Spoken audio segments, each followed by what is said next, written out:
Hi, my name is Sako, the comedy compare with sense of humor. This is another time out with Sako. So we have the stand out with Sako, but this time out with Sako where I teach, I help people, up and coming comedians and some established comedians on how they can be effective in their job. As you know right now, being a master of ceremony is a lot of work. It's not before like I'm a comedian, people don't take you serious. It's a serious business. Serious money, value needs to be given. And today I have my friend and brother, Damola is my name. Yeah. Damola, thank you for joining. Thank you so much. This second interview you'll be granting me, and I do not take it for granted. Thank you. So today we'll go straight. And Sir Martins has talked about how to compose joke, but I want to take from your own view. I'm going to ask forever also. How do you define comedy? Well, my own opinion. Yes, please. Comedy is a compendium of hilarious exaggerations. Exaggeration. Okay, that's the word. Yes. Magnifying things beyond their proportion, making them fun, bringing so many stories together. Yes. Bringing a particular topic or combining issues within a particular topic in an exaggerated format, with a very strong sense of humor in it, or with humor attached to it. You want to talk about anything. For example, you want to talk about food. For example, see the way people eat. If you are just to talk about the way people eat, you talk about how people eat normally. But if you want to do it in a comedic way, you can say one person ate 12 fufu. Logically, and for a normal human being, it's not. No. There are some people that can eat 12. Yes. There are some people. Yes. They are normal people. Yes. And they will not swallow the one fufu twice. They can swallow it once, and they will eat 12, and they will still drink 6 pure water. And their stomach will still be flat. Like nothing happened. Yes, I know one of us that's a comedian that eats like that, and his name is Shem. Yes. Shem, but yes. I think he has reduced now. Shem, you just say that, I don't eat, but his tummy is flat. It's flat. I visited him in Canada, and the food, I saw the food, I said, you still eat like this? He said, no, I'm not eating. So I've seen you compose joke. I've seen you compose joke on food. I've seen you compose joke on rats. I've seen you compose jokes on cars, and it came from the place of experience. Experience, yes. Because if there's anything, experience is also part of the. Most of what I talk about are personal experiences. Experiences from things that I have personally experienced over time, or things that other people have experienced, or what I feel some people are experiencing. So, when I wanted to do the rat joke, for example, I first give it a background. So for a joke, like from what you said, there has to be like an opening. There has to be an opening, and then the body of the joke, and then the punchline. Yes, it's important. So it's a constant thing that you have to basically understand. Like, and one of the things I found out about comedy is that it also comes from the place of pain, from the place of pleasure. Yes. So you've had some bad experience with a car, you've had some bad experience with rats, you've had some bad experience with lecturers. Yes. With fleets. Yes. Yes, because I was sharing about fleets, for example, some time ago. I said there are different types. There are those fleets. There is an exaggeration though. Yes. But it's meant to be funny. Yes. There are different fleets. There are some fleets. You fleet mosquito will die. Those are effective fleets. There are some that the mosquito will not die. Those fleets are not effective. Yeah. And there are some and those are the worst ones. And the mosquito will faint. The mosquito will not die. The mosquito will faint.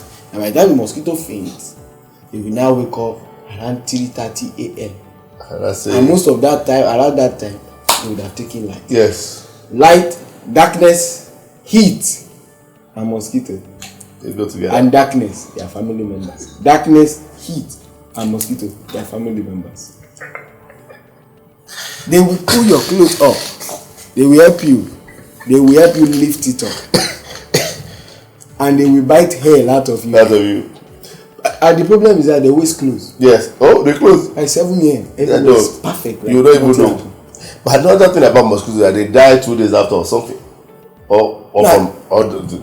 don't know the lifespan and anatomy of mosquitoes. Yes. But I'm sure that they faint. Everything will be normal till around 2:30 or 3:30. I know that was my friend Spring was telling me about how he does in his house, that if he wants to sleep, that he will just carry his bag and go out. That those mosquitoes normally, this guy's not around. That is when they've left, they will not come in the middle of the night. That one is spontaneous, But for me, I know that comedy comes from the place of experience. It comes from the place of so you start opening act. Yes. I crack a joke about my car. I've done mention that when I had my first car, and if I tell you how much that's come out from that, just cracking joke from the place of pain. I was rejected visa twice. If you begin to crack joke about that, you'll be shocked. That's true. So to encourage somebody now is, what would you say to somebody that is not a comedian but has sense of humor or is a master of saying, what advice would you give the person? Please leverage on your sense of humor. Yeah. Don't try to be a comedian. It's not compulsory you're a comedian. Being a comedian is an added advantage. Yes. If you're a master of ceremonies. Yes. But if you are not a comedian, it's not a crime. There are a lot of successful there are a lot of successful master comedians that do it excellently and engage the audience. Chook their sense of humor into it, and I like the way you say chook. Yes, they just slot it in, and you like what you are saying. Yes.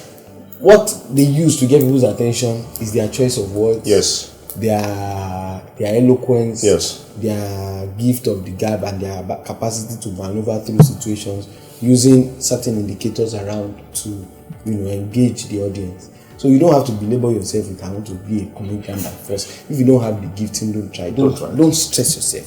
Just enjoy yourself. So we're running off now, but I want to give a message. What message will you give to those comedians that do not know the right audience, don't know the right jokes to crack at an event? Because sometimes, haven't you seen a client say, I hope you don't crack dirty jokes, hope you don't crack jokes that will embarrass anybody. How do you feel when people say that in spite of them seeing you, in spite of the recommendation? Because I still get embarrassed, till 2023 when somebody says, I hope you're not going to crack dirty joke, I hope you're not going to crack any punch. What will you say to those people? I think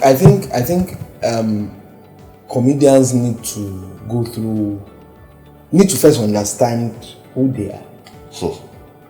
You first need to understand who they are, the values that work for them. Trust me, there is an audience for everybody. Yes. You want to do dirty jokes, you have a very large audience. Yes. You want to abuse people. In fact, there are people that they want to be abused. Yes, they like the and matter. Then you want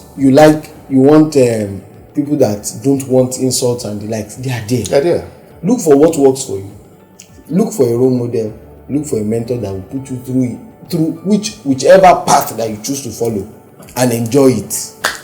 That's what I will advise. Whichever way that you want to apply, please look for a role model and enjoy it. But for those that don't know the difference between audiences and that don't want to do dirty jokes or any jokes that has to do with insulting banters, you have to be intentional. Yes. And deliberate about the fact that I want to be clean. Yes.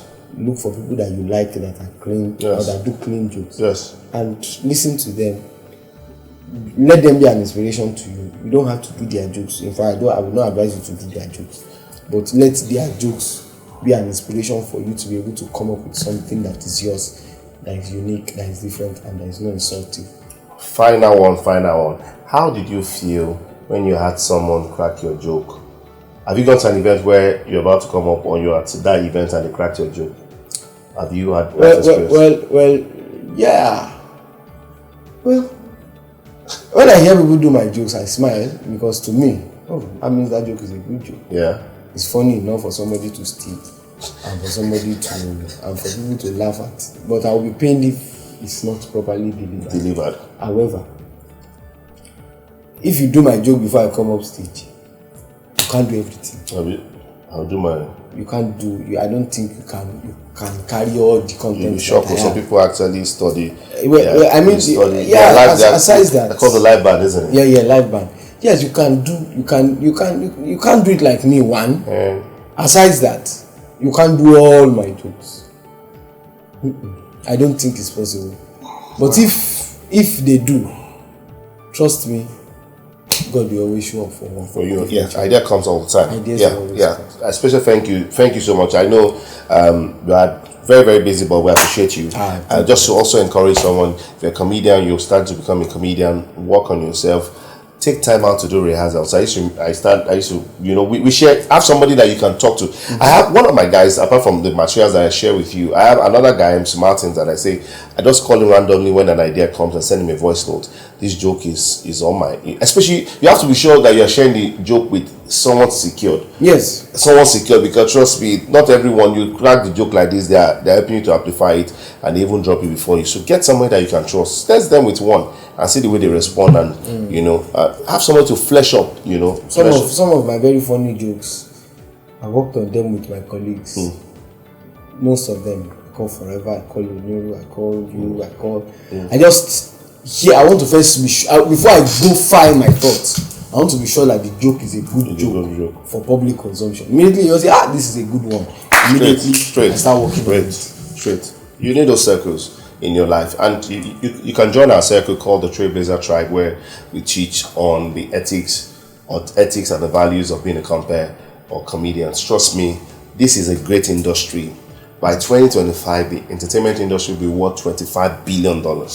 This is no joke, $25 billion, and you can actually take from it, and it's not going to affect anybody. And if you're here, the plan is you envy people, you need to stop it. If you begin to envy people, I don't know why I'm saying this to someone, you must stop envying people, celebrate them when they're doing well. So Emiloko is going to touch everybody if you're consistent in what you're doing. Thank you so much, and God bless you. Thank you, sir. I celebrate you. I celebrate your dad. Time out to Saco. God bless you. Bye, sir.